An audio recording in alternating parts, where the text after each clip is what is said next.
Hello बच्चों, let's read the question. The momentum of photon is 3.3 into 10 raised power minus 29 kg meter per second.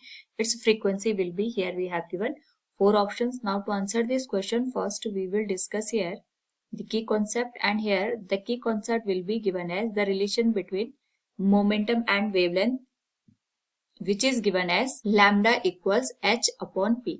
यानी अगर हमारे पास यहाँ पे कोई फोटोन गिवन है उसके करस्पॉन्डिंग अगर वेवलेंथ लैम्डा है तो उसका मोमेंटम p होगा, एंड यहाँ पे जो h है प्लैंक कांस्टेंट को इंडिकेट करता है. साथ में हम यहाँ पे यूज करेंगे that is velocity in terms of the frequency and wavelength is given as v equals velocity equals lambda into frequency that is f.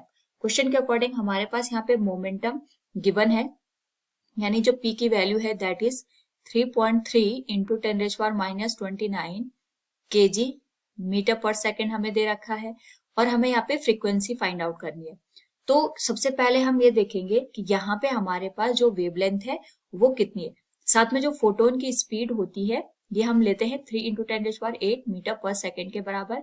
This will be the velocity of the photon. Now यहाँ पे अगर हम बात करें that will be given as v equals lambda into F. हमें frequency निकालनी है तो ये हो जाएगा v को हम यहाँ पे c के टर्म्स में भी लिख सकते हैं, क्योंकि जो हमने फोटोन की स्पीड है उसको c से रिप्रेजेंट किया है तो हम इसको c डिवाइडेड बाय लैम्डा से इंडिकेट करेंगे.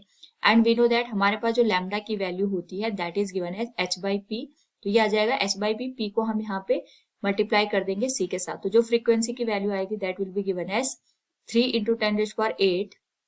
मोमेंटम हमें दे रखा है 3.3 इंटू 10⁻⁻, और जो हमारे पास प्लैंक कांस्टेंट है इट इज गिवन है 6.6 इंटू 10⁻34. तो अगर हम इसको सॉल्व करें ये तो हमारे पास 2 के बराबर हो जाएगा, and this will be given as 1.5. और अगर हम इसको यहाँ पे सॉल्व करें तो हम कह सकते हैं हमारे पास जो वैल्यू निकल के आएगी that will be given as 1.5 into 10⁻13 hertz. Hertz हमारे पास यहाँ पे फ्रीक्वेंसी की यूनिट होती है. So from the given option we can say here option D will be the right answer. Hope all you understood it. Thank you and best of luck.